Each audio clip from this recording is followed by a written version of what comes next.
નમસ્કાર મિત્રો, હું છું નીરજ ભરવાડ અને આવી ગયો છું એક નવો વિડીયો લઈને.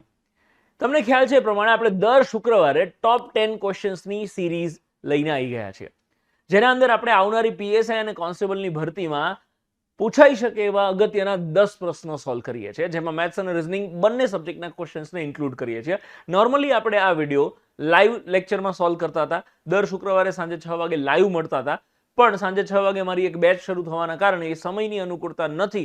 એના કારણે હું તમને આ રેકોર્ડેડ લેક્ચર તમારા સુધી લઈને આવી ગયો છું, જેથી કરીને આપણી આ સિરીઝ ચાલુ રહે. ક્વેશ્ચન્સની શરૂઆત કરતા પહેલા હું તમને એક અપડેટ આપવા માંગુ છું મિત્રો, કે આપણે જે ગુજરાત ટૂરની શરૂઆત કરી હતી એમાં હમણાં થોડો બ્રેક લઈ રહ્યા છે. એનું મેજર રીઝન છે રાજકોટમાં બનેલી આગની દુર્ઘટના. આપણે હવે એક વસ્તુ શ્યોર કરવા માંગીએ છીએ કે જે સેન્ટર પર આપણે સેમિનારનું આયોજન કરીએ છીએ ત્યાં એ સેન્ટરના એ હોલ પાસે ફાયર એનઓસી હોય અને ફાયર સેફટીના પૂરતા સાધનો ત્યાં અવેલેબલ હોય, કેમ કે આપણે એ બાબત પર બિલકુલ કોઈ રિસ્ક લેવા નથી માંગતા. તો આ આપણી ગુજરાત ટૂરનો સેકન્ડ રાઉન્ડ બહુ જલ્દી આપણે ડિક્લેર કરવા જઈ રહ્યા છીએ. ગુજરાતના બધા અલગ અલગ સેન્ટર જ્યાં અમારા લોકોને હજી આવવાનું બાકી છે, બધી જગ્યાએ ફાઇનલ બુકિંગ થઈ જાય એના પછી સેકન્ડ રાઉન્ડ તમારા સુધી બહુ ઝડપથી લઈને આવીશું. તો ચલો શરૂ કરીએ અને ફર્સ્ટ ક્વેશ્ચન જોઈએ. આ પહેલો પ્રશ્ન છે એ ભારિત સરેરાશનો પ્રશ્ન છે. હમણાં સીસી ગ્રુપ બી નો સિલેબસ લોન્ચ થયો અને એમાં ભારિત સરેરાશ નામનો એક શબ્દ મૂકેલો છે. તો લગભગ બધા વિદ્યાર્થીઓ એ વસ્તુના કન્ફ્યુઝનમાં છે કે ભારિત સરેરાશ એટલે શું, એને ઇંગ્લિશમાં કહેવાય વેઇટેડ મીન, અને આનો અર્થ શું થાય. વિદ્યાર્થીઓ આના લઈને બહુ કન્ફ્યુઝ હતા, એટલે મને એવું થયું કે આ ટોપ 10 ક્વેશ્ચન્સમાં જ એવો એક ક્વેશ્ચન લઈ લઈએ તો તમારું બધું જ કન્ફ્યુઝન દૂર થઈ જશે. સિમ્પલ ભાષામાં સમજાવું, આમ આ સ્ટેટિસ્ટિક્સ એટલે કે આંકડાશાસ્ત્રનો પ્રશ્ન છે. સિગ્મા એફઆઈ એક્સઆઈ ની એવું બધી ગણતરી કરવાની હોય, પણ એવો લોડ લીધા વગર કોઈ આર્ટ્સ અને સાયન્સનો વિદ્યાર્થી પણ ઇઝીલી સમજી શકે એવી રીતે હું તમને સમજાવું છું. અધરવાઇઝ આંકડાશાસ્ત્ર એટલે કે કોમર્સનો સબ્જેક્ટ છે. હું તમને સિમ્પલ વેમાં સમજાવવા માંગુ. જીગાના 5 વિષયના માર્ક્સ અનુક્રમે આટલા છે. કયા કયા? તો કે 35 માર્ક્સ, 24 માર્ક્સ, 25 માર્ક્સ, 40 માર્ક્સ અને 33 માર્ક્સ છે, જેનો ભાર અનુક્રમે આ આપેલો છે. તો આ 5 વિષયનો ભાર આપેલો છે. પહેલાનો ભાર કેટલો છે? 2, પછી તો કે 1, એના પછી તો કે 3, એના પછી 1 અને લાસ્ટમાં છે 3. તો આ ભાર આપ્યો છે એનો અર્થ શું થાય? બહુ વધારે ડિટેલમાં પડ્યા વગર સિમ્પલ વેમાં તમને સમજાવું કે આ 35 માર્કના 2 પેપર છે, આ 24 માર્કનું 1 પેપર છે, આ 25 માર્કના 3 પેપર છે, 40 માર્કનું 1 પેપર છે અને 33 માર્કના 3 પેપર છે. આને સિમ્પલ આવી રીતે સમજવાનું. ભારિત સરેરાશ તમારી પૂરી થઈ ગઈ. શું કરવાનું કે આ 35 માર્કના 2 પેપર હોય તો ટોટલ કેટલા માર્ક્સ આવ્યા હશે આ સબ્જેક્ટમાં? તો કે 70. 24 માર્કનું 1 પેપર છે તો 24 એકા 24. અહીંયા 25 માર્કના 3 પેપર છે તો 25 તરી 75. આ 40 માર્કનું 1 પેપર છે તો 40 એકા 40 અને 33 માર્કના 3 પેપર છે તો 33 તરી 99. તો ટોટલ માર્ક્સ તમારે કેટલા આવ્યા છે અને ટોટલ પેપર કેટલા છે તમે જોઈ લો. ટોટલ પેપર્સ કેટલા છે? તો કે 2 ને 1 3 ને 3 6 અને 1 7 ને 3 10. ટોટલ 10 પેપર થયા અને ટોટલ માર્ક્સ કેટલા છે? તો કે 4 ને 5 9 ને 9 18 નો આઠડો વધી પડી 1. 7 ને 9 ને 10 17 ને 4 21 9 30. તો ટોટલ માર્ક્સ તમારા કેટલા છે? 308 અને ટોટલ પેપર્સ કેટલા છે? 10. તો સરેરાશ માર્ક્સ માટે જે સરવાળો છે એના ભાગે આપણે સંખ્યા કરીએ છીએ. તો તમારા 308 માર્ક્સ ડિવાઇડેડ બાય 10 પેપર્સ તમે કરો તો તમારો જવાબ આવી જશે 30.8 એટલે કે 30.8. Option she is the right answer અને આને આપણે ભારિત સરેરાશ કહીશું. નેક્સ્ટ ક્વેશ્ચન જોઈએ કે 25 વસ્તુઓની પડતર કિંમત એ 20 વસ્તુઓની વેચાણ કિંમત જેટલી હોય તો નફો નુકસાનની ટકાવારી ગોતો. અહીંયા બહુ ક્લિયર કટ અહીંયા તમને એક વાક્ય રચના આધારે ખબર પડે કે 25 વસ્તુઓની પડતર કિંમત એ 20 વસ્તુઓની વેચાણ કિંમત જેટલી છે. મતલબ શું કે આ કિંમત અને આ કિંમત બંને એક સરખી છે. હવે આને ઓરિજિનલ રીતે તમને હું સમજાવવાનો ટ્રાય કરું તો થોડો લોડ આવશે. તો એવો લોડ લીધા વગર હું તમને એક સિમ્પલ વેમાં અને એક શોર્ટકટની મદદથી તમને આ પ્રશ્ન સોલ્વ કરાવવા માંગુ છું કે 25 વસ્તુઓની પડતર કિંમત, વસ્તુઓની એવું નથી લખતો, સિમ્પલ 25 ની પડતર કિંમત એ 20 વસ્તુઓની વેચાણ કિંમત જેટલી છે. તો 20 વસ્તુઓની વેચાણ કિંમત જેટલી હોય તો હું આ બંનેની વચ્ચે ઇક્વલ ટુ લખી શકું કે ના લખી શકું? તમને કોઈ પણ જાતનું કન્ફ્યુઝન હોય તો પહેલા થોડી વાર માટે વિડીયો અહીંયા પોઝ કરો, ફરીથી રકમ વાંચો અને નક્કી કરો કે આવી રીતે હું લખી શકું કે ના લખી શકું. મને તો ખબર છે કે આવી રીતે લખી જ શકાય. કેમ? તો કે આની કિંમત એ આના જેટલી છે તો મતલબ બે ઇક્વલ વસ્તુ થઈ એવું આપણે કહી શકીએ. હવે શું કરવાનું, આને વધારે લોડ લીધા વગર આ વસ્તુને સિમ્પલ રાખવાનો ટ્રાય કરજો. અને હવે હું તમને એક શોર્ટકટ બતાવું છું. આ શોર્ટકટ પાછળ કોઈ લોજિક નથી. શોર્ટકટ એટલે શોર્ટકટ છે. જેમ અર્જુનને ચકલીની આંખ દેખાતી હતી ને એવી રીતે તમને અહીંયા ખાલી કામની વસ્તુ, પહેલા તો એવું ના કહેતા હો કે ચકલીની માછલી હતી, તો માછલી વાળી અલગ સ્ટોરી હતી, ચકલી વાળી અલગ સ્ટોરી હતી. એટલે એક સ્ટોરી હતી જેમાં એને ચકલીની આંખ દેખાતી હતી, અથવા તો તમે માછલીની આંખ રાખો, એને જે કામની વસ્તુ છે ને એ જ દેખાતી હતી. એવી રીતે આપણને અહીંયા ચકલીની આંખ જ દેખાવી જોઈએ. મતલબ શું, તો તમે જો આમ થોડુંક છેટેથી જોવું ને, તમે મોબાઈલ આમ થોડો છેટે કરીને જોવો તો આપણને એવું દેખાય કે આ શું છે, તો કે પકી બરાબર 20. પડતર કિંમત કેટલી છે? 20 છે. તો વેચાણ કિંમત આપણે કેટલી સમજીશું? 25 સમજીશું. વાર્તા પૂરી થઈ ગઈ. એક વસ્તુની પડતર કિંમત કેટલી છે? તો કે 20, અને એની વેચાણ કિંમત કેટલી છે? તો કે 25. 20 રૂપિયાની વસ્તુ હું 25 રૂપિયામાં વેચવા આવું તો મને નફો થાય કે નુકસાન જાય? તો કે ઓબ્વિયસલી નફો થાય. કેટલો? તો કે 5 રૂપિયાનો. તમને બધાને ખબર હશે, ના ખબર હોય તો હું કહી દઉં કે નફો નુકસાનની ટકાવારી પડતર કિંમતના આધારે ગણાશે. એનું એક સૂત્ર છે કે નફો અથવા તો નુકસાન ગુણ્યા 100 ભાગ્યા હંમેશા પડતર કિંમત આવશે. તમને આ ખબર હોય તો બહુ સરસ, ના ખબર હોય તો મેં તમને આજે કહી દીધું. તો હવે અહીંયા નફો કે નુકસાન, નફો કેટલો છે? તો કે 5 રૂપિયાનો, એટલે અંશમાં તમે 5 લખશો, ગુણ્યા 100 કરશો, ભાગ્યા પડતર કિંમત. તો પડતર કિંમત કેટલી છે? તો કે 20. 5 ચોકુ 20 અને 4 છેદ ઉડે તો અહીંયા શું આવી જશે? તો કે 25. આ જે 25 આવે છે એ 25% નફો થાય કે નુકસાન થાય એ તમને અહીંથી ખબર પડી હતી. એટલે અહીંયા આપણે 25% નફો થાય એવો જવાબ આવશે એવું કહી શકીએ. 25% પ્રોફિટ છે, 25% નફો છે. અને એક બીજી વસ્તુ અહીંયા તમે એવી રીતે બી નક્કી કરી શકો કે 5 રૂપિયાનો નફો થાય છે તો 5 રૂપિયા ઉપર આવશે અને 20 રૂપિયા પડતર કિંમત છે નીચે આવશે. 5 ચોકુ 20, 1/4. જો તમારી ટકાવારી બહુ સારી હોય તો તમને એ બી ખબર પડે કે 1/4 એટલે 25% થાય એવું મોઢે ગણતરી થઈ શકે. નેક્સ્ટ ક્વેશ્ચન જોઈએ. 72 કિલોમીટર પ્રતિ કલાકની ઝડપથી દોડતી 400 મીટર લાંબી એક ટ્રેન 300 મીટર લાંબા પુલને કેટલા સમયમાં પસાર કરે? ફિક્સ છે કે પીએસઆઈ ની અને કોન્સ્ટેબલની પરીક્ષામાં ટ્રેન વાળા પ્રશ્નો પૂછાય અને પૂછાય જ, એટલે 3 વખત પૂછાશે. કેટલી વાર? 3 વખત. તો આનું સૂત્ર છે એક, એ સૂત્ર સિસ્ટમથી આપણી બુકમાં પણ આપેલું છે. આ સૂત્ર સિસ્ટમથી તમે ટ્રેનના દાખલા ગણો એટલે મને નથી લાગતું કે આમાં ક્યાંય પેન અટકે. શું છે સૂત્ર? તમને ખબર હશે, ના ખબર હોય તો હું કહી દઉં, લખી રાખજો. 5/18. આ ક્યાંથી આયા એમાં ના પડતા, કદાચ કોઈને આગ્રહ હોય કે ના જાણવું જ છે તો મને ખબર છે કે આ ક્યાંથી આયા. બરોબર છે? તો એના માટે તમે મને વ્યક્તિગત રીતે મળી શકો છો કે આ ક્યાંથી આયા જાણો, યા તો ફોન કરજો. 5,000 ના 5,000. એના પછી શું આવશે? તો કે ઝડપ. એના પછી શું આવે? તો કે સમય ઇઝ ઇક્વલ ટુ ટ્રેનની લંબાઈ વત્તા પ્લેટફોર્મની લંબાઈ. આપણે આવી રીતે આ દાખલો ગણીશું. તો 5,000 છે, 5,000 ની જગ્યાએ તો 5,000 ના 5,000 આવશે, ગુણ્યા ઝડપ. ઝડપ કેટલી છે? 72 કિલોમીટર પ્રતિ કલાક. તો તમે અહીંયા 72 લખો. સમય તો કે કેટલા સમયમાં પસાર કરે એ જ તો તમારે ગોતવાનું છે. બરાબર. ટ્રેનની લંબાઈ કેટલી છે? તો કે 400 મીટર લાંબી ટ્રેન છે. અને પ્લેટફોર્મની લંબાઈ કેટલી છે? તો કે 300 મીટર લાંબુ પ્લેટફોર્મ છે. વાર્તા પૂરી. હવે તમે સાદુરૂપ આપો એટલે જે આવે જવાબ. આ ખાલી આ સૂત્ર ખબર હોય ને, આનો અર્થ એવો થાય કે તમને ટ્રેન ચેપ્ટર આવડી ગયું. હવે તો કે હવે તમને એ ખબર હોવી જોઈએ કે અહીંયા કોમન સેન્સથી, હવે આને ગણિત જોડે લેવા દેવા નથી, આમાંથી ઝડપ કોને કહેવાય એ એની જગ્યાએ લખો. આમાંથી ટ્રેનની લંબાઈ કોને કહેવાય એ એની જગ્યાએ લખો. પ્લેટફોર્મની લંબાઈ કોને કહેવાય એ એની જગ્યાએ લખો. અને પછી ડાબા જબા એટલે બેઝિક મેથ્સ જેને હું કહું છું, અને હું બહુ ભાર આપીને કહું છું કે તમારે ગણિત શીખવામાં તકલીફ પડતી હોય તો તમારું ધ્યાન, તમારું ફોકસ બેઝિક મેથ્સ પર રહેવું જોઈએ. કોઈ પણ વિદ્યાર્થી હોય એને હું ટ્રેન વાળું ચેપ્ટર શીખવાડતા મને 5 જ મિનિટ લાગે. કદાચ આજ પહેલી વખત તમે ટ્રેન વાળો દાખલો જોતા હશો ને તોય તમને આ સૂત્રના આધારે ખબર પડી જાય કે ઓકે આ સૂત્ર છે, આ સૂત્ર સાથે ટ્રેન વાળું ચેપ્ટર પૂરું થઈ ગયું.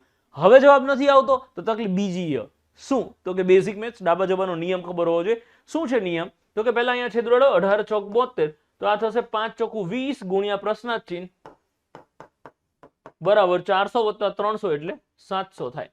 હવે આ ક્વેશ્ચન માર્કની વેલ્યુ ગોતવી છે તો આ 20 અહીંથી ઉપાડીને તમારે સામેની સાઈડ લઈ જવા પડે. સામે જાય તો ભાગાકારમાં જાય, આ 0 0 ઉડી જાય. 70 ભાગ્યા 2 તો કેટલા આવે? તો કે 35. સમય 35 આવશે અને આ હંમેશા સેકન્ડમાં જવાબ આવશે. તો ઓપ્શન ડી 35 સેકન્ડ આ તમારો જવાબ થઈ ગયો. આ સેકન્ડમાં જ કેમ જવાબ આવે જો એ સમજવું હોય તો અગેન પછી ભવ્ય પ્રોગ્રામનું આયોજન કરવું પડે, આખું ચેપ્ટર આખો કોન્સેપ્ટ સમજવો પડે. અત્યારે આપણે એની શોર્ટકટ સમજવાનો ટ્રાય કરીએ છીએ એટલે એ ચર્ચા કર્યા વગર આપણે અહીંથી હવે આગળ વધીએ. નેક્સ્ટ ક્વેશ્ચન જોઈએ. એક માણસ એના ઘરેથી 5 કિલોમીટર પ્રતિ કલાકની ઝડપથી જાય છે તો 7 મિનિટ મોડો પહોંચે છે અને જ્યારે 6 કિલોમીટર પ્રતિ કલાકની ઝડપથી જાય તો એ 5 મિનિટ વહેલો પહોંચે છે. તો આ માણસનું ઘરેથી સ્ટેશન સુધીનું અંતર કેટલું થાય એ તમારે કહેવાનું છે. આ પ્રકારનો પ્રશ્ન મિત્રો ટિપિકલ છે, સ્પર્ધાત્મક પરીક્ષામાં વારે પૂછાય છે. તમારામાંથી કોઈ મિત્ર જો થોડા વધારે સમયથી તૈયારી કરતા હોય તો ઈઓને ખબર હશે કે આવા પ્રશ્નો પૂછાય જ છે કે આટલી સ્પીડે જાય તો મોડો પહોંચે, આટલી સ્પીડે જાય તો વહેલો પહોંચે. આના માટે એક સેપરેટલી વિડીયો બનાવી અને આપણે યુટ્યુબ પર મૂકેલો છે. જો હજી સુધી તમારે વિડીયો જોવાનો બાકી હોય તો ઉપર આઈ બટન પર ક્લિક કરીને તમે આ વિડીયો જોઈ શકો છો. એના અંદર આપણે વહેલો મોડો, મોડો અને એ સિવાય બીજા એક પ્રકારના પ્રશ્નો છે, ઘરેથી સ્ટેશન, સ્ટેશનથી ઘરવાળા. એ ઇન ડેપ્થ ડિટેલમાં તમને આખો કોન્સેપ્ટ સમજાવેલો છે. સો એ વિડીયોને રેફરન્સમાં રાખી અને હું તમને કહું છું, ઇવન આપણી બુકમાં પણ આ સૂત્ર આનું શોર્ટકટ આપેલું છે. તો બધી જ વસ્તુને રેફરન્સમાં રાખી અને હું સીધું એનું જે શોર્ટકટ છે એ લખું છું કે સૌથી પહેલા લખવાનો ઝડપનો ગુણાકાર ભાગ્યા ઝડપનો તફાવત ગુણ્યા મિનિટનો સરવાળો. તમને કદાચ એવો પ્રશ્ન થાય કે અહીંયા વહેલો મોડો આપેલું છે, વહેલો કે મોડો આપ્યું હોય તો શું કરવાનું, તો એ પેલા વિડીયોમાં ડિટેલમાં સમજાયેલું છે. છતાં હું અત્યારે તમને કહી દઉં કે અહીંયા વહેલો ને મોડો અલગ અલગ આપ્યું છે તો મિનિટનો સરવાળો થાય, અને બે સરખું આપ્યું એટલે કે વહેલો અથવા તો મોડો તો મિનિટની બાદબાકી અહીંયા લખવાની થશે અને એના ભાગ્યા શું આવશે તો કે 60. આટલું લખતા આવડી જાય ને એટલે આ ચેપ્ટરનો આ પ્રશ્ન પૂરો થઈ ગયો. હવે કઈ જગ્યાએ કઈ વસ્તુ છે એ કોમન સેન્સ થી ઉપાડીને લખો કે પહેલા શું કીધું છે ઝડપનો ગુણાકાર. તો અહીંયા ઝડપ છે 5 કિલોમીટર પ્રતિ કલાક, અહીંયા ઝડપ આપી છે 6 કિલોમીટર પ્રતિ કલાક. તો 5 6 30 ગુણાકાર કેટલો થશે તો કે 30 ભાગ્યા ઝડપનો તફાવત 5 નો 6 નો તફાવત કેટલો થાય તો કે 1 ગુણ્યા મિનિટનો સરવાળો એટલે 7 મિનિટ મોડો અને 5 મિનિટ વહેલો, એ બેયનો સરવાળો કરવાનો. તો 7 ને 5 કેટલા થાય 12 ભાગ્યા 60 તો હતા એમને જ.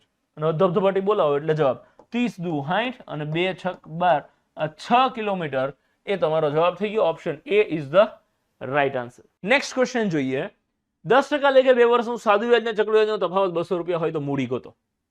મસ્ત શોર્ટકટ આપું અને શોર્ટકટ પહેલા એક થોડી બીજી શોર્ટકટ, એટલે આની ઓરિજિનલ રીતે તો આપણે ગણતા જ નથી, એને શોર્ટકટની મદદથી ગણીએ અને એ શોર્ટકટ પછી બીજી એક શોર્ટકટ સમજાવું. પહેલા આપણે ઓરિજિનલ રીત ગણી લઈએ કે ગમે તે આંકડો આપ્યો હોય, ગમે તેવું આપ્યું હોય તો કેવી રીતે દાખલો ગણવો, અને પછી હું કન્ડિશનલ ટ્રીક સમજાવું કે આવું આપ્યું હોય તો ગાયકા જવાબ આવી જશે. જ્યારે તમને સાદું વ્યાજ અને ચક્રવૃદ્ધિ વ્યાજનો તફાવત આવો પ્રશ્ન પૂછે અને એ પણ 2 વર્ષ માટે હોય કે સાદું વ્યાજ અને ચક્રવૃદ્ધિ વ્યાજ નો તફાવત પર્ટિક્યુલર તમને 2 વર્ષ માટે પૂછેલો હોય તો એના માટેનું આ એક સૂત્ર છે. શું છે તો કે PR² upon 100 નો સ્ક્વેર, જેમાં P એટલે પ્રિન્સિપલ ને R એટલે રેટ ઓફ ઇન્ટરેસ્ટ એવું થાય. P એટલે પ્રિન્સિપલ એટલે કે મૂડી. આમાં ક્યાંય મૂડી આપેલી છે તો કે ના, મૂડી જ તો તમારે ગોતવાની છે, એટલે કે P તમારે ગોતવાનો છે. અને R એટલે રેટ ઓફ ઇન્ટરેસ્ટ ગુજરાતીમાં કહીએ વ્યાજનો દર, આપેલો છે ક્યાંય તો કે R 10%, એટલે આને આપણે R કહીએ છીએ. અને તફાવત આપણને આપેલો છે કેટલો 200 રૂપિયા. તો આ 200 રૂપિયાને આપણે તફાવત કહીએ છીએ. જેટલી બી રકમ આપી છે એ શું છે એ આપણને ખબર પડવી જોઈએ, અને આ કોમન સેન્સ વાળી વસ્તુ છે. ગુજરાતી ભાષાનો ઉપયોગ કરીને ખબર પડે કે તફાવત શું છે, મૂડી શું છે, વ્યાજનો દર શું છે અને ગોતવાનું શું કીધું છે. ઓકે છે. સો હવે અહીંયા આપણે સિમ્પલ તમે જુઓ કે સાદા વ્યાજ અને ચક્રવૃદ્ધિ વ્યાજનો 2 વર્ષનો તફાવત આપેલો છે કેટલો તો કે 200 રૂપિયા. તો તમે લખી નાખો અહીંયા 200 બરાબર P એટલે પ્રિન્સિપલ, તો મૂડી તો તમારે ગોતવાની છે, તો જે ગોતવાનું છે એને એમને એમ રાખો. જ્યારે 2 અક્ષર ગણિતમાં જ્યારે આવા આલ્ફાબેટ્સ લખેલા હોય એ હંમેશા ગુણાકારના સંબંધમાં હોય. એ આંકડાની જોડે હોય તો એ ગુણાકારના સંબંધમાં હોય, અને અક્ષર બે જોડે હોય તો એ ગુણાકારના સંબંધમાં હોય. એટલે P નો P, R એની જોડે ગુણાકારના સંબંધમાં હોય. R નો વર્ગ કીધો છે. R એટલે rate of interest. Rate of interest એટલે કે વ્યાજનો દર કેટલો છે 10. 10% એનો વર્ગ કીધો છે, તો 10 નો વર્ગ કેટલો થશે તો કે 100 ભાગ્યા 100 નો વર્ગ એટલે 100 ગુણ્યા 100. બધું જ ગોઠવવાનું કીધું છે. જ્યાં જે વસ્તુ કીધી હતી એ મૂકી દીધી. હવે ધબધબાટી બોલાવો એટલે જવાબ. આવી કોઈ શોર્ટકટ કે કોઈ સૂત્ર એકવાર ફિક્સ થઈ જાય ને મિત્રો, પછી મારા જેવા માસ્ટરની ખરેખર કોઈ જરૂર નથી હોતી. હવે તો કે આમાં વેલ્યુ મૂકીને ધબધબાટી બોલાવો એટલે જવાબ. ડાબા જોબાનો નિયમ અને છેદ ઉડાડો એટલે તમારો જવાબ આવી જશે. શું તો કે આ 100 અને આ 100 ઉડી જાય. P એટલે કે પ્રિન્સિપાલ બરાબર ગોતવું છે, તો આ 100 સામે જશે. 100 અહીંયા જાય એટલે 200 ગુણ્યા 100 થાય. તો ગુણાકાર કરો એટલે જવાબ શું આવશે તો કે 20,000, 20,000 રૂપિયા જવાબ આવશે. અને મૂડી કેટલી છે તો કે 20,000. એક વસ્તુનું બીજું ખાસ અહીંયા ધ્યાન રાખજો, એક બીજી શોર્ટકટ બતાવવાનું ટ્રાય કરું. આ તો થઈ ગયું એનું ઓરિજિનલ રીત, ઓરિજિનલ સૂત્ર, ઓરિજિનલ શોર્ટકટ કે ગમે એટલી મૂડી આપે, ગમે એટલો ટકો આપે, ફેરફાર ભલે ગમે તેટલો આપ્યો, પણ 2 વર્ષ માટેની જ્યારે વાત કરી હોય ત્યારે તમારું આ સૂત્ર લાગશે દર વખતે. આ લખવું હોય તો લખી રાખજો, આ પ્રશ્ન પૂછવાના પૂરેપૂરા ચાન્સીસ છે તમારી એક્ઝામમાં. હવે હું તમને આની શોર્ટકટ એ બતાવવા માંગુ છું કે જ્યારે, ધ્યાન રાખજો, જ્યારે 10% આપેલા હોય અને 2 વર્ષનું સાદું વ્યાજ ને ચક્રવૃદ્ધિ વ્યાજનો તફાવત આપેલો હોય, ત્યારે મજા આવશે. શું મજા આવશે કે એવા કેસમાં તમે સીધા જ જે તફાવત છે એની પાછળ 2 ઝીરોની ગેમ હોય કે તમને અહીંયા તફાવત પૂછ્યો છે તો આની પાછળ 2 ઝીરો લગાવી દો. અહીંયા 200 છે તો 200 પાછળ 2 ઝીરો લગાવી દો તમે, એટલે 20,000 થઈ જાય. તફાવત તમને 200 આપ્યો છે તો મૂડી કેટલી હોય? 20,000. પણ ધ્યાન રાખજો, કન્ડિશન શું છે કે વ્યાજનો દર 10% અને 2 વર્ષ માટેના સાદા વ્યાજ અને ચક્રવૃદ્ધિ વ્યાજનો તફાવત આપેલો હોય ત્યારની આ વાત કરું છું. આવા ટિપિકલ પ્રશ્નો હોય ત્યારે કે આ તમારો તફાવત છે તો આ તમારી મૂડી થઈ ગઈ. ધારો કે 300 રૂપિયા તફાવત હોય તો 300 ની પાછળ 2 ઝીરો એડ કરી દો તો 30,000 રૂપિયા મૂડી થઈ ગઈ. અને 10 વખત પ્રશ્ન પૂછાય છે ને તો 10 માંથી 4 વખત પ્રશ્ન પૂછાય ને ત્યારે મૂડી 10% અને તફાવત 2 વર્ષ માટે જ આપેલો હોય છે. આ બધી વસ્તુઓ તમને તો સમજાય જો તમે આ ચેપ્ટર ભણેલા હોય, ગણેલા હોય, શીખેલું હોય. ઓકે છે? મેથ્સ સબ્જેક્ટ એવો છે મિત્રો, હું મેથ્સ ભણાવું છું એટલે હું નથી કહેતો, મારી બેચીસ ચલાવી છે એટલે હું નથી કહેતો તમે બીજી કોઈ જગ્યાએ જોઈન કરો. બટ એક મારી રિક્વેસ્ટ છે, જો તમને મારી સલાહ માનતા હોય, તમે મારો વિડીયો જોવો છો દેટ મીન્સ તમે મને થોડું ઘણું ક્યાંક ને ક્યાંક માનો છો. એટલે હું તમને વ્યક્તિગત સલાહ આપું છું કે આ સબ્જેક્ટ એવો છે કે એના માટે તમારે એક મેન્ટરની જરૂર પડે જ. કોઈની પાસે સબ્જેક્ટ શીખવો જ પડે. એકવાર શીખી લો પછી બીજી વાર ના શીખો તો ચાલે, પણ કોની પાસે શીખવો એ તમારે વ્યવસ્થિત નક્કી કરી લેવાનું. કોન્સેપ્ટ ઉપર ફોકસ કરવાનો, કોન્સેપ્ચ્યુઅલી મેથ્સ શીખવું જોઈએ. રાઈટ?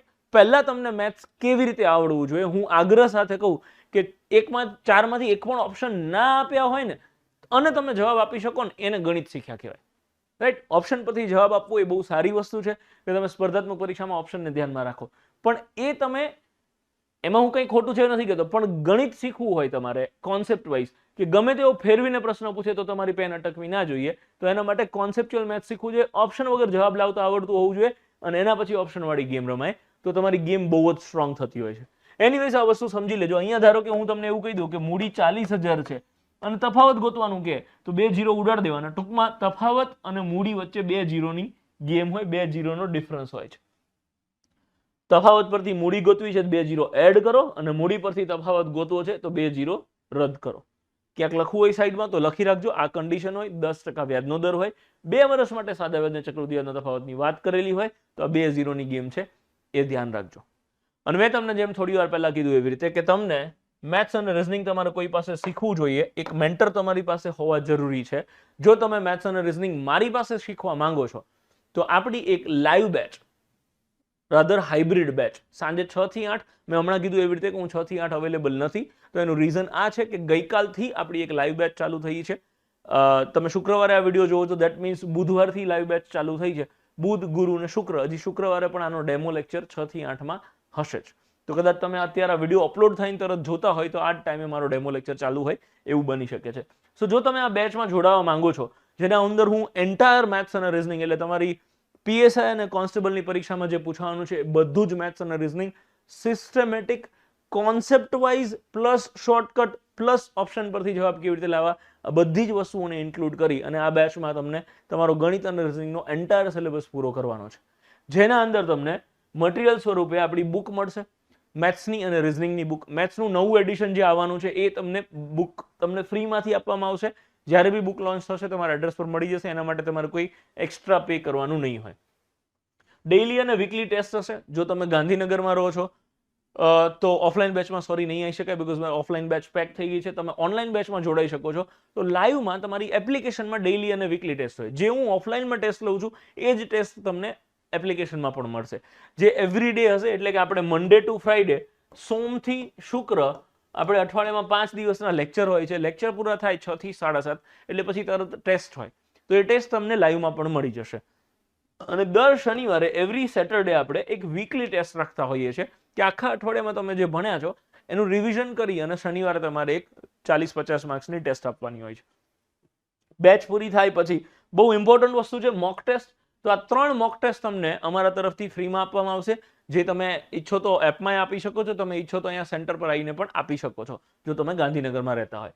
અને સૌથી ઇમ્પોર્ટન્ટ વસ્તુ કે 6 મહિનાનું જીગો એપ્લિકેશનનું સબસ્ક્રિપ્શન, એટલે કે જે હું ક્લાસમાં સિસ્ટમેટિક બેઝિક મેથ્સ એટલે 0 થી સરવાળાથી લઈ એ બેચનું નામ અમે લોકો જનરલી 0 ટુ હીરો આપતા હોય છે. 0 થી લઈ અને તમને હીરો બનાવીએ ત્યાં સુધીની બધી જ વસ્તુઓ જે મેં તમને ક્લાસમાં ભણાવી હશે એનું રેકોર્ડિંગ થતું હશે અને એના રેકોર્ડેડ વિડીયોઝ તમને એપ્લિકેશનમાં મળશે. તો 3 મહિના તમારી બેચ ચાલશે પ્લસ બીજા 3 મહિના સુધી તમે એનો વિડીયો કોર્સ જોઈ શકો છો. આવી રીતે આખી વેલિડિટી તમારી 6 મહિનાની રહેશે, જેના અંદર તમને ઘણી બધી વસ્તુ અત્યાર સુધી આપેલી છે અને હજી બીજું ઘણું બધું આપવાનું છું.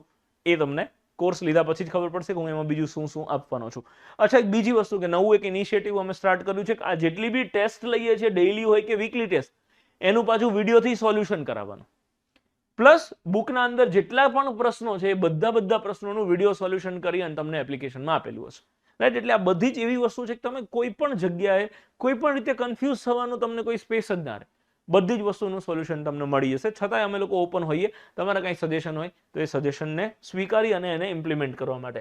બેચનો ટાઈમ સાંજે 6 થી 8 વાગ્યાનો છે. એના માટે આપણી જીગો એપ્લિકેશન તમારે ડાઉનલોડ કરવાની રહેશે. મને 100% વિશ્વાસ છે કે અત્યારે જો તમે વિડીયો જોવો છો દેટ મીન્સ તમે એપ્લિકેશન ડાઉનલોડ કરેલી જ છે. આ નંબર છે જેના પર તમને કાંઈ કન્ફ્યુઝન હોય તો તમે ડાઉટ ક્લિયર કરવા માટે કોલ કરી શકો છો. 10 જૂનથી બેચ ચાલુ થઈ હતી પણ એમાં હજી 2 દિવસ ડેમો લેક્ચર હતા, 10 અને 11. 12 તારીખથી રેગ્યુલર ચાલુ થઈ છે, જ્યારે ઓનલાઈનમાં તો હજી પણ ડેમો લેક્ચર છે 14 તારીખ સુધી. આ બેચની પ્રાઇસ જો તમે પીએસઆઈ માટે તૈયારી કરો છો તો એની પ્રાઇસ 5000 છે, 5000 રૂપિયા છે. જે તમે જો અત્યારે પરચેસ કરો છો, ડેમો લેક્ચર ચાલે છે એટલે કે આવતા સોમવાર સુધી તમે પરચેસ કરો છો 17 તારીખ સુધીમાં, તો આમાં તમને 10% ડિસ્કાઉન્ટ એટલે 4500 રૂપિયામાં તમને આ કોર્સ પડશે. અને કોન્સ્ટેબલની જે લાઈવ બેચ છે એના 4500 છે, એ તમને 4000માં પડશે. ડેમો લેક્ચર્સ પૂરા થઈ જાય એના પછી મંડે પછી આ પ્રાઇસ ફૂલ જે તમને અહીંયા દેખાય છે એ તમને જોવા મળશે. તો તમે જોઈન થવા માંગો છો તો જોઈન થઈ શકો છો અને 100% રિફંડની ગેરંટી આપું છું કે ક્યાંય તમને એવું લાગે કોઈ પણ પોઈન્ટ પર કે મને ભણવાની મજા નથી આવતી, એટલે 100% વિધાઉટ ડાઉટ તમારા પૂરેપૂરા પૈસા તમને રિટર્ન મળી જતા હોય છે કોઈ જ આર્ગ્યુમેન્ટ વગર. એ સિવાય આપણા મેથ્સ અને રીઝનિંગનો કોમ્બો કોર્સ જૂનો રેકોર્ડેડ કોર્સ છે એ પણ અવેલેબલ છે, જેમાં ગ્રાફિક્સ સાથે અપલોડ કરીએ છીએ. જો એ વસ્તુ તમારે લેવી હોય તો લઈ શકો છો. અને this is classroom recorded course, એટલે કે અત્યારે હાલ જે બેચ મેં તમને લાઈવ બેચની વાત કરી એ બેચમાં જે ભણે છે એનું રેકોર્ડિંગ થાય છે અને એનો ખાલી રેકોર્ડેડ વિડીયો. તમને એવું લાગે કે દરરોજ 6 થી 8 લાઈવમાં હું અવેલેબલ નહીં હોઉં, મારે એનું રેકોર્ડિંગ જ જોઈએ છે, તો તમારે એટલા બધા પૈસા ખર્ચવાની જરૂર નથી. એનો રેકોર્ડેડ કોર્સ તમને 2000 રૂપિયામાં મળે છે. પણ અહીંયા તમને મટીરિયલ સ્વરૂપે book, daily test, weekly test એ વસ્તુ નથી મળતી હોતી અને એ બધી વસ્તુઓ એક્સ્ટ્રા લાઈવ બેચમાં મળે છે. એની જ અમે લોકો એક્સ્ટ્રા ફીસ લેતા હોઈએ છીએ. જાણે તમે ઓફલાઈન બેચમાં આવો છો અહીંયા એવી જ તમને ફિલિંગ આવશે. ઓકે છે. કાંઈ પણ ડાઉટ હોય તો તમને જે નંબર આપેલો છે આ નંબર પર તમે કોન્ટેક્ટ કરી અને પૂછી શકો છો, 7069530303. એ સિવાયના બીજા નંબર્સ તમે ગૂગલ પર નીરજ ભરવાડ કરશો એટલે મારા બીજા 2-3 મોબાઈલ નંબર્સ છે, એના પર કોલ કરી શકો છો. 5 ની જગ્યાએ 2 કરો તો એ વાત થઈ જશે, 5 ની જગ્યાએ 4 કરો તો એ વાત થઈ જશે. આ બધા જ આપણા નંબર છે. અને એ સિવાય 9558121303 આ નંબર પણ તમે કોન્ટેક્ટ કરી શકો છો. ચલો આપણે આગળ વધીએ અને નેક્સ્ટ ક્વેશ્ચન જોઈએ કે કોઈ સંખ્યાઓનો ગુસા 18 છે તો એનો લસા ખાલી જગ્યા શક્ય નથી. એક વસ્તુ કાયમ માટે ધ્યાન રાખવી હોય તો રાખી લેજો કે ભાઈ ગુસાના ઘડિયામાં લસા આવે અને આવે જ. આટલી સિમ્પલ વસ્તુ કે ગુસાના ઘડિયામાં લસા આવે જ. આવું ક્યાંક લખવું હોય તો લખી રાખજો. તો અહીંયા ગુસા શું છે? 18. હવે એનો લસા શું હશે તો કે 18 ના ઘડિયામાં આવતો હોય એ જ હોય. તમે જો 18 ચોક 72 તો કે આ હોઈ શકે, 18 છક 108 તો આ હોઈ શકે, 18 દુ 36 તો આ હોઈ શકે, પણ 18 ના ઘડિયામાં 48 ના આવે. એટલે જે સંખ્યાઓનો ગુસા 18 હોય એનો લસા 48 કોઈ દિવસ ના હોઈ શકે.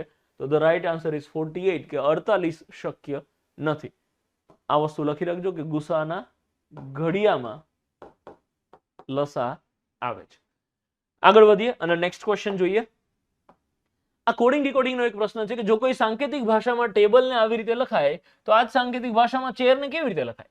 તો ટેબલ છે TABLE, આનો કોડ શું છે? કોડિંગ ડીકોડિંગના પ્રશ્નોને ઇઝીલી તમે આન્સર આપવા માંગતા હો તો આ જે કોડ છે એની નીચે લખવાની ટેવ પાડો, UCEP અને J. તમે જો ટી નો યુ કેવી રીતે થાય છે તો કે વેરી નેક્સ્ટ આલ્ફાબેટ તરત જે આવે છે એ જ.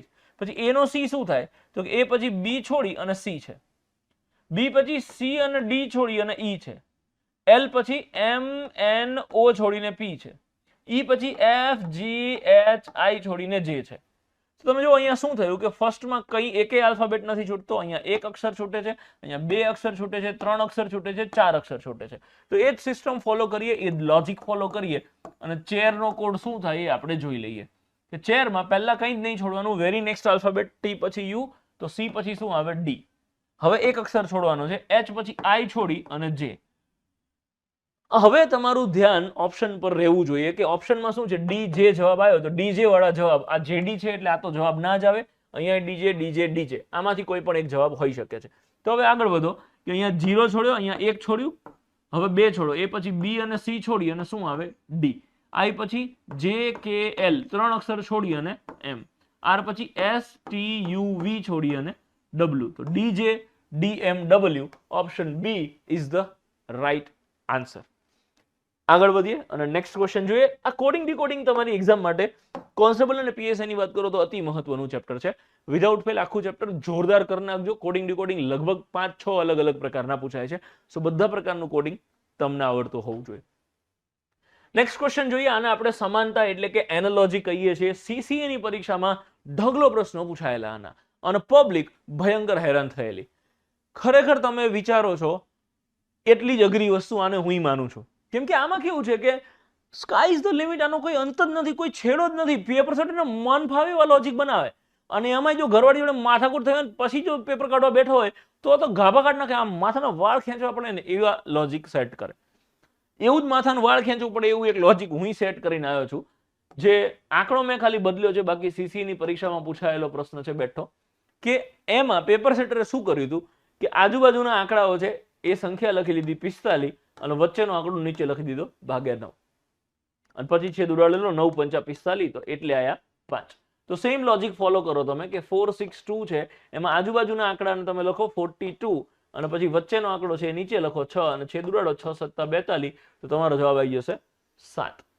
તો ઘણી વખત એનાલોજીમાં આવા જ પ્રકારના કંઈક ને લોજિક હોય છે અને એનાલોજી તમારી પીએસઆઈ કોન્સ્ટેબલની પરીક્ષામાં પૂછવાના પૂરેપૂરા ચાન્સીસ છે. તો મારો પૂરેપૂરો એવો પ્રયત્ન હશે કે હવે પછી ટોપ 10 ક્વેશ્ચન્સની જે સિરીઝ હોય એ સિરીઝમાં આવો એક એક પ્રશ્ન એવરી ટાઈમ લેતો આવું, તો અલગ અલગ કેવા પ્રકારના વિચિત્ર લોજિક આ લોકો સેટ કરી શકે એવી રીતે હું તમને એની નજીક લઈ જવાનો પ્રયત્ન કરું કે ફટાફટ કેટલા 4-5-7 લોજિક વિચારવાના એમાંથી સેટ થાય છે તો ઠીક છે, નકર પછી મૂકીને આગળ વધી નેક્સ્ટ ક્વેશ્ચન આપણે અટેન્ડ કરી શકીએ.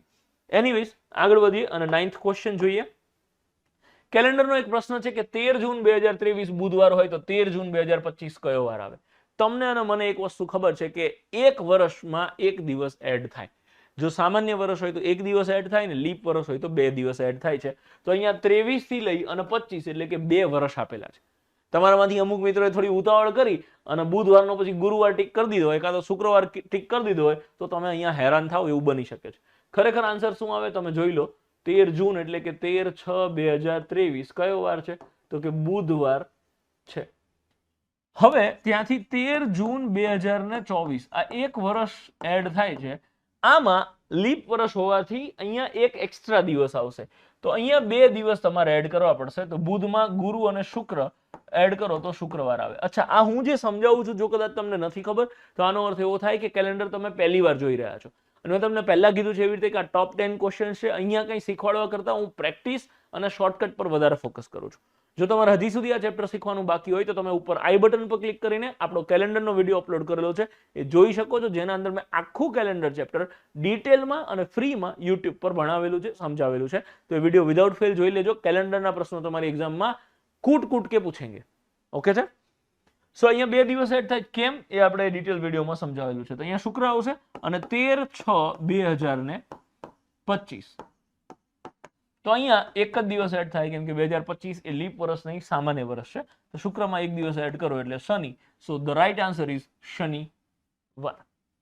આગળ વધીએ નેક્સ્ટ અને લાસ્ટ ક્વેશ્ચન જોઈએ આજના દિવસનો. ધેટ ઇઝ કલાક કાંટો અને મિનિટ કાંટો 8 કલાક ને 20 મિનિટે કેટલા અંશનો ખૂણો બનાવે?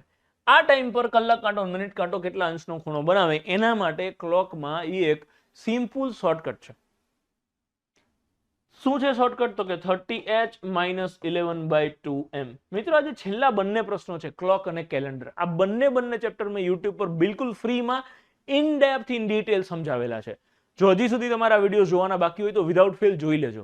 કેલેન્ડરનો વિડીયો જોઈ લેજો. અને ક્લોક એટલે કે ઘડિયાળનો વિડીયો તમારે જોવાનો બાકી હોય તો ઉપર આઈ બટન પર ક્લિક કરીને તમે ક્લોકનો વિડીયો પણ જોઈ શકો છો. ઘડિયાળ પણ 3 પાર્ટમાં છે અને કેલેન્ડર પણ 3 પાર્ટમાં છે. વિધાઉટ ફેલ જોઈ લેજો.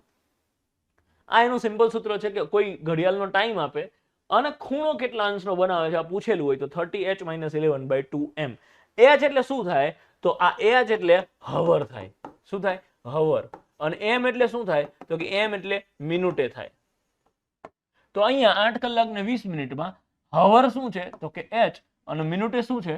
મતલબ હવર શું છે? 8 અને મિનિટે શું છે? તો કે 20. હવે અહીંયા તમે એ વેલ્યુ મૂકીને સાદુરૂપ આપો એટલે જે આવે જવાબ 30 ના 30. હવર કેટલા છે? તો કે 8 -11/2m. મિનિટે કેટલું છે? તો કે 20. અને હવે ધબધબાટી બોલો 30 × 8 = 240 તો અહીંયા આવશે 240 માઇનસ અહીંયા છેદ ઉડાડો તો આ 10 આવશે અને 11 દાન 110. તમે આ બંનેની બાદબાકી કરો એટલે જવાબ આવશે 130. આ જે જવાબ આવ્યો એ ડિગ્રીમાં જવાબ આવે છે 130 degree. Option B is the right answer. આ એનું સૂત્ર છે, કાયમ માટે લખી રાખજો. મને જોરદાર અંદરથી એવી ફિલિંગ આવે છે કે પીએસઆઈ કે કોન્સ્ટેબલ માંથી એક એક્ઝામમાં આવો એક પ્રશ્ન હશે અને હશે અને ના હોય ને તો ના હોય. રાઈટ? હું તો મારી બુદ્ધિ અને અનુભવ પ્રમાણે પ્રેડિક્શન કરું છું કે આવા પ્રશ્નો આવશે. પણ જ્યારે એક્ઝામ હોલમાં બેઠા હશો ને ત્યારે તમને ખબર પડશે કે આ ટોપ 10 ક્વેશ્ચન્સની જે સિરીઝ છે આનો કેટલો તમને બેનિફિટ થાય છે. કોઈ જગ્યાએ બેચ જોઈન ના કરી હોય, કંઈ ના કર્યું હોય ને તો ખાલી આ ટોપ 10 ક્વેશ્ચન્સ તમે જોશો તો એ તમને ભયંકર બેનિફિટ થશે. આ ટોપ 10 ની સિરીઝ લગભગ 150-200 પ્રશ્ન થશે. 15-20 વિડીયો તો એટલીસ્ટ આપણે અપલોડ કરીશું. એ 200 પ્રશ્નોમાંથી 20 પ્રશ્નો પૂછાય ને તો ભયંકર કહેવાય. ભયંકર એટલે નેક્સ્ટ લેવલ કામ કર્યું કહેવાય મેં અને તમે બે ભેગા થઈને. ઓકે છે? સો આપણા 10 ક્વેશ્ચન્સ અહીંયા પૂરા થાય છે. અને લ્યો, થેન્ક યુ થઈ ગયું. જીગાભાઈ કહે છે thank you. Yes Jigabhai, thank you so much. આ બધા ઓફિસના નંબર છે. તમને આ એકેડમીને રિલેટેડ, એપ્લિકેશનને રિલેટેડ કે બુક્સને રિલેટેડ કાંઈ પણ ડાઉટ ક્વેરી હોય તો તમે બિંદાસ આ નંબર પર ફોન કરીને પૂછી શકો છો. અને આપણે આ વિડીયો અહીં સુધી રાખીએ છીએ. આપણે લોકો મળી આવતા શુક્રવારે એક નવા વિડીયો સાથે. ત્યાં સુધી ગુડ બાય.